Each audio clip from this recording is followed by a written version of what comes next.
Bienvenido. Muchas gracias, doctor Toro. Buenas tardes. En los próximos minutos les voy a hablar sobre el trauma abdominal y qué debemos buscar.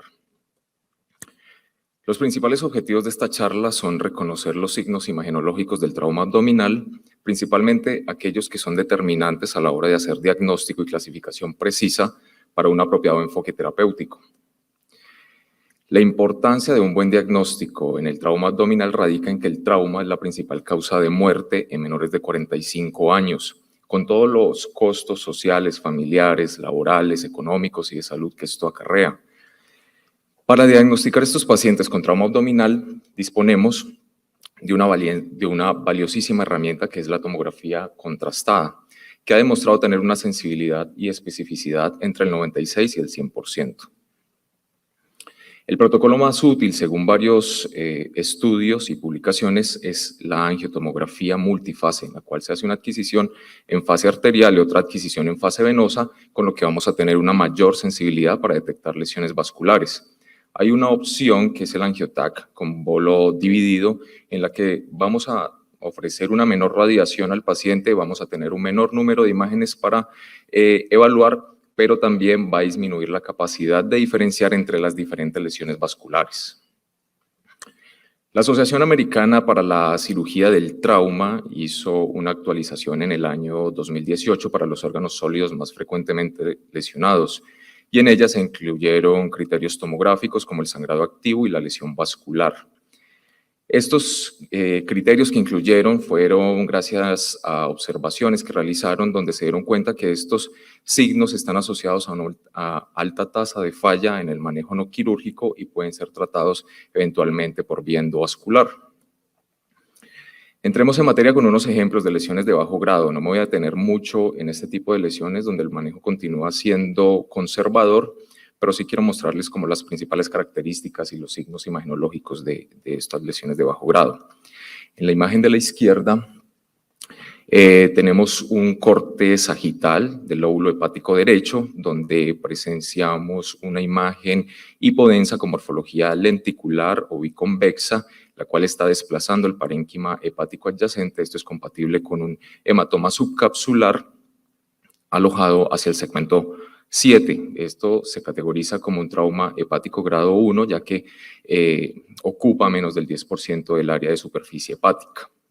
En la siguiente imagen, esta es una fase de adquisición simple en un angiotac abdominal por trauma. Vemos un corte axial con una imagen hiperdensa que podemos mejorar un poco el contraste ajustando la ventana. Se hace más evidente esta imagen redondeada, hiperdensa de contornos irregulares correspondiente a un hematoma intraparenquimatoso que se clasifica como una lesión traumática grado 2. En la siguiente imagen corresponde a un trauma esplénico con una lesión hipodensa longitudinal que mide un poco más de 1 centímetro asociada a un hemoperitoneo o sangrado adyacente al parénquima esplénico. Este es un trauma esplénico por una laceración grado 2. Y por último, una laceración del parénquima renal hacia el margen medial del polo inferior, donde vemos una imagen lineal hipodensa que tiene más de 1 centímetro de profundidad correspondiente a un trauma renal grado 3. Si cualquiera de las lesiones que les acabo de mostrar se acompaña de una lesión vascular, inmediatamente el grado de trauma aumenta en su clasificación. Y es que se ha demostrado que la lesión vascular es el factor por sí solo más importante para determinar el manejo y éxito terapéutico en el trauma. Tiene un mayor riesgo de falla en el manejo quirúrgico y requiere una intervención temprana con embolización, por lo que su diagnóstico mejorará ostensiblemente el pronóstico de estos pacientes. Podemos encontrar varios tipos de lesiones vasculares. Las hay contenidas o hemorragia activa. Entre las contenidas están los pseudoneurismas y las fístulas arteriovenosas. Ya sabemos que los pseudoneurismas corresponden a esa lesión o a ese trauma de la pared arterial donde el flujo sanguíneo está contenido simplemente por la adventicia o por el parénquima del órgano que la contiene, y la fístula arteriovenosa será una comunicación anómala entre una arteria y una venosa, en este caso de origen traumático, donde veremos en la tomografía en la fase arterial una opacificación temprana de esa estructura venosa. Las hemorragias activas se pueden dar dentro de la cápsula si estamos hablando de un órgano sólido o hacia el peritoneo siendo de un órgano sólido su origen o desde el mesenterio. Vamos a ver algunos ejemplos de lesiones vasculares. Aquí tenemos un ejemplo de un paciente de 28 años con herida por proyectil de arma de fuego. Llegó estable, se le realiza un angiotac y en esa trayectoria de la herida por arma de fuego, que se ve aquí como esta lesión hipodensa en su interior, hay una imagen hiperdensa bilobulada cuya densidad iguala a la del pool arterial. En la fase de adquisición venosa vemos cómo se conserva esa morfología bilobulada y su densidad se iguala con la del pool vascular. Estas son características de un pseudoaneurisma. Se clasificó como un trauma hepático grado 3. Este caso es el diferencial del anterior. Aquí tenemos otro paciente con una herida por proyectil de arma de fuego, que en esa trayectoria de la herida hepática hay una imagen irregular hiperdensa con una densidad similar a la del pool arterial y en la fase venosa cambia su morfología y su densidad persiste siendo alta, superior a la del pool vascular en la fase venosa. Esto corresponde a un sangrado activo en un trauma hepático grado 3. Contenido aparentemente dentro de la cápsula, por eso queda en grado 3, si pasara más allá sería un grado 4. Este es otro hombre de 23 años con una herida, con varias heridas por arma traumática, que en el sitio de disrupción parenquimatosa hepática vemos cómo hay una extraluminización del medio de contraste que va más allá de la cápsula hepática y pasa hacia la cavidad peritoneal. Este es un sangrado activo en un trauma hepático grado 4. Entonces, hasta aquí, ¿qué es importante para tener en cuenta? Si estamos ante la sospecha de una lesión vascular, evaluar la forma,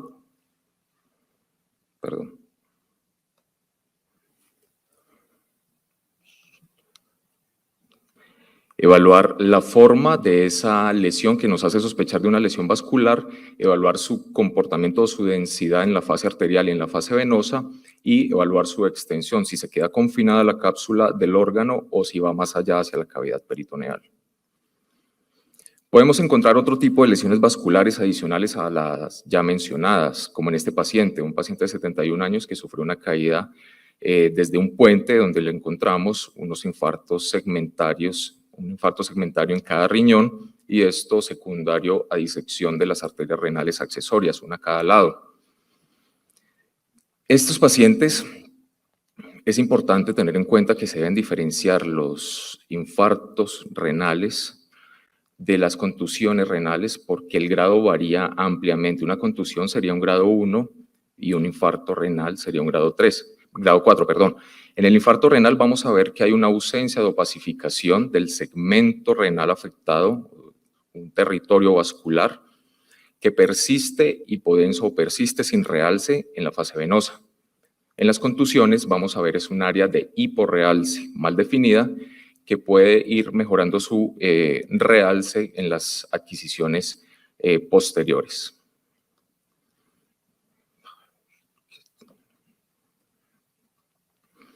Hemos visto ya varios casos de trauma penetrante y con esta diapositiva quiero hacer énfasis en la importancia de analizar la trayectoria balística e incluirla en nuestro abordaje sistemático, ya que nos puede ayudar a evitar que se nos pase por alto lesiones sutiles. Para descifrar los vectores de las heridas es importante apoyarnos en la historia clínica, en el médico tratante o realizar reconstrucciones multiparamétricas, como en este caso tenemos una imagen sagital donde vemos la trayectoria del proyectil, de un proyectil de arma de fuego que ingresa por la pared torácica anterior izquierda, pasa a través de la cavidad torácica lesionando pleura, pulmón, diafragma, genera una discontinuidad de la pared gástrica y destrucción del parénquima esplénico con burbujas de gas en los tejidos blandos superficiales y profundos de la región lumbar izquierda.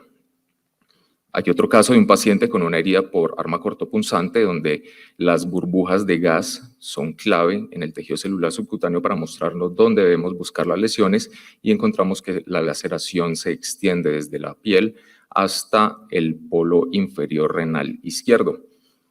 Otra herramienta que podemos utilizar es las reconstrucciones volumétricas tridimensionales donde vamos a hacer más evidentes los orificios de entrada y de salida en heridas por proyectil de arma de fuego. Como en este caso, este paciente llegó por una herida por proyectil de arma de fuego en la región toracoabdominal. Inicialmente, la trayectoria nos mostraba... Disculpen un momento. Inicialmente, la trayectoria se mostraba como netamente en el tejido celular subcutáneo, pero evaluando un poco más detalladamente, encontramos un defecto en la fascia, en la línea media, y también se acompañaba de unas pequeñas burbujas de gas adyacente a esta asa intestinal delgada, por lo que se concluyó como una probable lesión de víscera hueca en una probable herida tóraco-abdominal penetrante. Este paciente fue llevado a la laparoscopia diagnóstica, donde lo que encontraron fue hematoma de la pared abdominal anterior. No encontraron un defecto que les hiciera pensar que el proyectil de arma de fuego hubiese podido entrar a la cavidad peritoneal, y fue entonces un falso positivo por tomografía. Y este caso me da pie para hablarles un poco sobre las lesiones de intestino y mesenterio, que aunque son raras, son las lesiones más frecuentemente pasadas por alto. Según este artículo que les recomiendo leer, de los pacientes que fueron llevados a cirugía, hasta el 40% tenían una lesión mesentérica o intestinal que no había sido diagnosticada en la tomografía inicial, y atribuyen esos falsos negativos a que estas lesiones son raras, son sutiles e inespecíficas, y hay una poca sensibilización entre los grupos radiológicos. Entonces ellos dividen las lesiones en el trauma como lesiones quirúrgicas y no quirúrgicas. Entre las quirúrgicas están la laceración de espesor total, la isquemia mesentérica, la extravasación activa del medio de contraste y la avulsión mesentérica. Y las no quirúrgicas, la laceración de espesor parcial, el hematoma intraluminal, contusión parietal, hilio intestinal, contusión mesentérica focal, hematoma mesentérico no expansivo. Ya les mostré en los anteriores casos las lesiones vasculares, que son hallazgos que podemos aplicar también en estas lesiones mesentéricas e intestinales, como los pseudoneurismas, el sangrado activo, la disección, la oclusión. Entonces nos queda por revisar las lesiones de la pared intestinal, en este caso las lesiones de espesor total, que serían las de manejo quirúrgico. Y para ello disponemos de unos signos tomográficos duros que son altamente específicos, como son el aire extraluminal, el derrame del contenido intestinal, defecto de la pared intestinal, fragmentos metálicos dentro de la luz intestinal, teniendo en cuenta que no vaya a ser un paciente que ha sufrido una herida por arma de fuego de pronto en cara o cuello y que haya deglutido un fragmento metálico, que al momento de la evaluación encontremos el proyectil en tracto gastrointestinal. Y hay otros signos que son blandos, obviamente un poco menos específicos, que son el líquido libre, el engrosamiento de la pared, el hematoma intramural, realce anormal de la pared, anormalidad de vasos mesentéricos y extracción de la grasa mesentérica. En este caso, del paciente que cayó desde el puente, también dio material para trauma intestinal. Encontramos un engrosamiento irregular en las paredes de la segunda porción del duodeno, asociado a extracción de la grasa adyacente y un hematoma laminar. Y aquí es importante tener en cuenta que a la hora de evaluar las asas intestinales podemos hacer ajuste del ancho y nivel de ventana para hacer un poco más evidente estas lesiones o estas alteraciones en el realce de la pared intestinal. Este es otro caso de un paciente con herida por proyectil de arma de fuego. Vemos el extenso hemoperitoneo que estaba distribuido por los 4 cuadrantes, y lo llamativo en el flanco izquierdo fue esta discontinuidad o pérdida en la continuidad de la pared intestinal, una pérdida en su continuidad circunferencial. No había asa intestinal aquí conectada a este muñón y había ausencia de opacificación o de realce de las paredes intestinales en el resto del yeyuno. Además, unos cortes más abajo, había extraluminización del medio de contraste en el peritoneo proveniente de una rama de la arteria mesentérica superior. Este paciente fue llevado a la laparotomía. Efectivamente, se encontró la transección del yeyuno correspondiente con esta reconstrucción coronal, donde vemos la boca de asa yeyunal proximal, la devascularización mesentérica y de estas asas yeyunales con el sangrado activo y el hemoperitoneo extenso en los 4 cuadrantes. Aquí una consideración especial en el trauma renal, y es que cuando se sospeche o detecte trauma renal debemos hacer una fase de eliminación. y esto para evaluar el sistema colector. Aquí tenemos un paciente que sufrió herida por proyectil de arma de fuego con una laceración renal izquierda profunda asociada a una colección hipodensa en esta fase venosa, esta colección hipodensa alojada en el espacio perirrenal anterior, que en las fases tardías o de eliminación vemos cómo hay extraluminización de ese medio de contraste hacia el espacio perirrenal y discurre en sentido caudal rodeando el trayecto ureteral. Aquí hay un signo importante, y es que el ureter del lado izquierdo no tiene medio de contraste en su interior, solo está rodeando el ureter. Esto nos debe hacer pensar en una transección completa de la unión uretropélvica. Si hubiese un poco de medio de contraste dentro del ureter distal, nos haría pensar en una laceración parcial, en caso de extraluminización del medio de contraste desde el sistema colector. Entonces, a tener en cuenta, en el trauma renal, hacerle siempre fase de eliminación, evaluar el sistema colector y evaluar este hallazgo, si hay o no medio de contraste al interior del ureter distal, ya que esto puede generar modificaciones en el manejo terapéutico. Ya para ir terminando, una pequeña cápsula sobre el trauma pancreático. Y es importante pues tener en cuenta que a la hora de informar estos traumas pancreáticos debemos tener en cuenta el porcentaje de laceración, si es menor al 50%, mayor al 50%, la localización si es proximal o distal, o si hay compromiso del conducto pancreático principal. En este ejemplo de la izquierda hay una transección de la cola pancreática. Por ser distal, se categoriza como un trauma grado 3 pancreático, y en esta imagen de la derecha vemos una disrupción completa o masiva de la cabeza pancreática, lo que le da un trauma pancreático grado 5. No debemos olvidarnos del resto de estructuras que componen el angioTAC abdominal, y aunque son menos frecuentes, también pueden poner en riesgo la vida de los pacientes, como en este caso. El paciente que cayó desde el puente también tenía un sangrado activo desde la vena cava inferior. Vemos una secuencia venosa, cómo va creciendo rápidamente ese hematoma. Y este otro paciente con un hematoma intramuscular en el recto abdominal secundario a una lesión y con un sangrado activo proveniente de la arteria epigástrica inferior profunda. Por último, las estructuras óseas. Recuerden la morbimortalidad asociada a las fracturas pélvicas, que cuando sangran lo hacen más frecuentemente por las venas y por el hueso propiamente que por las arterias, como en este caso, y que estas lesiones o estas fracturas pélvicas, cuando están sangrando, requieren de estabilización ortopédica y en muchas ocasiones de angioembolización.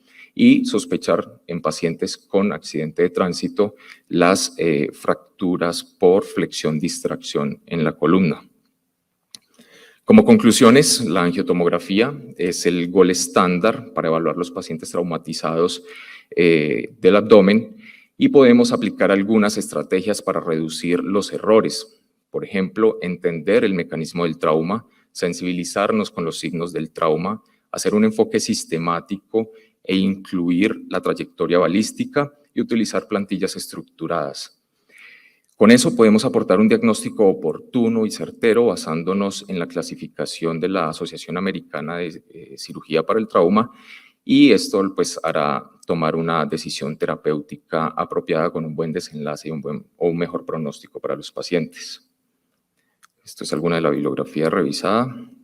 Muchas gracias.